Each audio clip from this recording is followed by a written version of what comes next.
let's take you back to Parliament, and that's where our business editor, Xolani Mbanjwa, is continuing to get reactions from the expectations of political parties. And Xolani, good morning to you. Just completed a conversation with Business Unity South Africa, who are very clear that government cannot continue to fund social spending.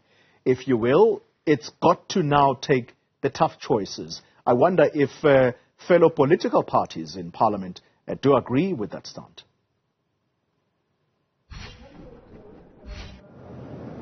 Good morning, Oli. Indeed, it's an interesting conversation that you've just had with Busa, who believe that social spending should not be in the lexicon of South Africans at the moment because we simply do not have money for things such as the extension of the social relief of distress grant and the basic income grant introduction, something many political parties would disagree with. But of course, these are coming from two organizations that are coming from very different and opposing spheres when it comes to society.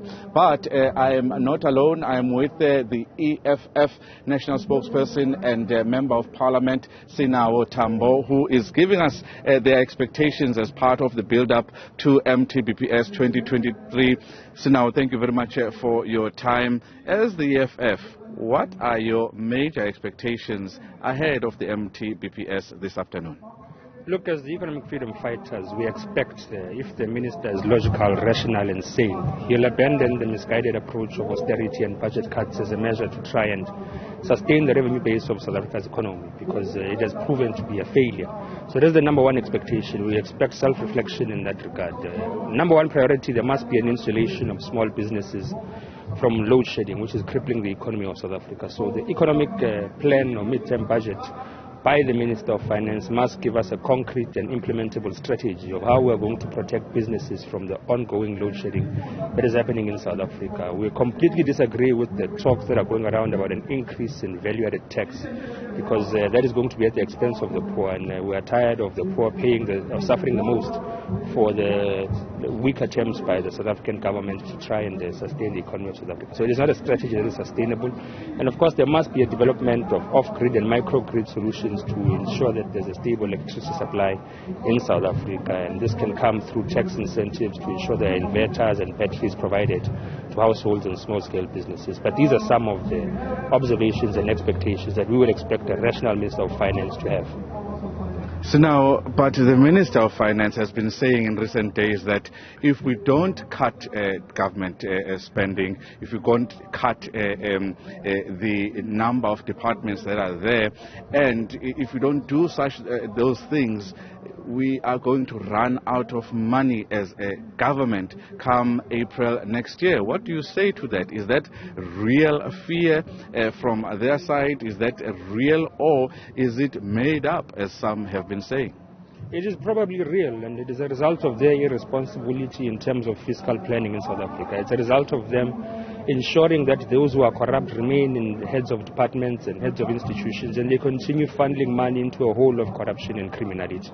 So it's a fear that is based out of their own irresponsible fiscal planning and their own inability to ensure that there's accountability when they divert funds into institutions, into municipalities. They have allowed local government to collapse because it's dependent on consultancy firms. The Auditor General recently again, which she does year after year, reported that local government spends billions on consultancy firms for tasks that could be done internally if the state had capacity. So their failure to build state capacity, their failure to fight corruption at local government level and municipalities, their failure to fight corruption in institutions and state-owned entities has resulted in the situation that we're in today. So their fear must not become our responsibility. It's their fault, and they must account to the people of the public how they're going to fix that, not cut social spending in their regard. Let's talk about areas of waste as well. While we are building capacity, areas of wastage within the government. One area that has been seen in recent times is the 157,000 students or bogus students who are receiving NSFAS funding. What do you think should the minister do when it comes to that wastage that has been reported? I think the minister must take the same approach he has taken in Nelson Mandela Bay. So if you have a recollection there was a city manager called Enoch, whom had to be removed through a motion by the EFF, but equally, Treasury threatened that municipality to cut off its grants in terms of that it gives to them in terms of funding the municipality. And that fast-tracked the process of the suspension of that person, because we were throwing money into a hole of criminality. And I think that must be something, a tough pill rather, that must be approached as well as to NSFAS. Minister Mbanjwa can't keep being allocated a budget when he's unable to account who is funding. He doesn't know who is funding on a monthly basis. 157,000, actually 517,000 students a month who are paid fraudulently, who are not known where they are. And those monies are redirected into some syndicate that is stealing from the National Student Financial Aid Scheme.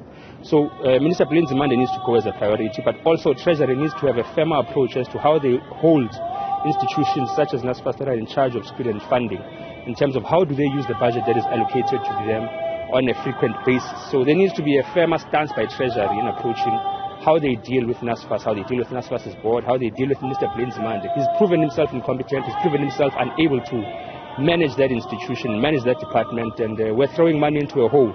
So Treasury must develop strategies around ensuring that those monies that have been paid to bogus students are recouped, and also there's accountability by that department. Sinawo, thank you very much for your time. Well, you heard from the EFF saying they are calling for accountability, not just with the Ministry of Higher Education and NSFAS and all those funds, but across the board, and to make sure that the money that is there is used appropriately. That there was Sinawo Thambo, the EFF national spokesperson and member of our parliament. Back to you, Oli, in studio.